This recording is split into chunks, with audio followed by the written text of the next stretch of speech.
शंकर जैन हमारे साथ मौजूद हैं। 31 साल बाद यहाँ पूजा अर्चना। विष्णु जी, सबसे पहले तो क्योंकि आप एक क्रूसेडर की तरह एक लगे हुए हैं इन तमाम मामलों में सच्चाई को सामने लाने में, आपके लिए ये पल क्या महत्व रखता है?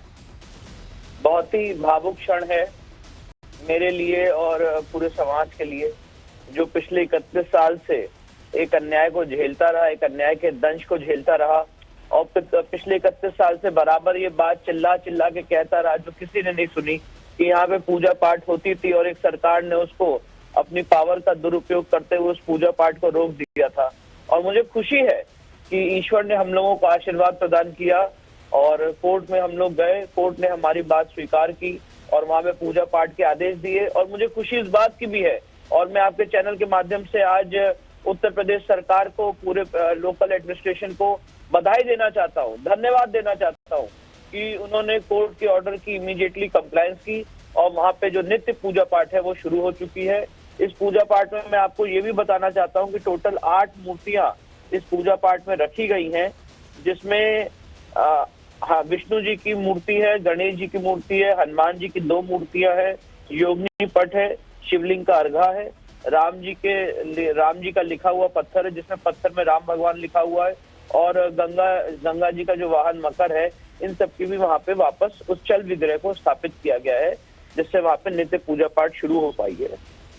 तो विष्णु जी, ये जो आप बता रहे हैं, ये क्या पूरे परिसर में अलग अलग जगहों से मिले हुए जो तमाम ऐसा जो चलायमान था और इसको ले जाकर वहां पर रखा जा सकता था व्यास जी के तहखाने में, क्या उन सबका पूजा अर्चना उन विग्रहों की शुरू हुई है? ऐसा किया गया है या ये पहले से ही वहां पर थे? जो पहले से ही वहां पे थे उन्हीं की पूजा पाठ शुरू की गई है। जो विग्रह, अचल विग्रह वहां पे मौजूद थे, चल अचल विग्रह, उन्हीं की पूजा पाठ वापस शुरू की गई है।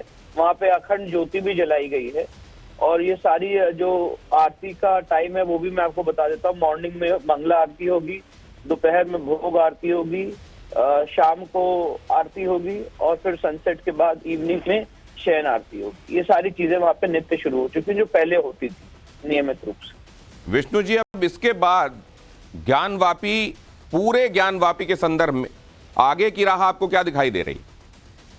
नहीं, आगे हम सुप्रीम कोर्ट का रुख करेंगे और सुप्रीम कोर्ट में हमने मांग की है कि यहाँ पे जो वजू खाने का एरिया, जैसे वजू टैंक कहते हैं, सील्ड एरिया कहते हैं, उसकी पूजा पाठ, उसमें जो शिवलिंग बरामद हुआ उसकी आर्कियोलॉजिकल सर्वे ऑफ इंडिया द्वारा जांच हो।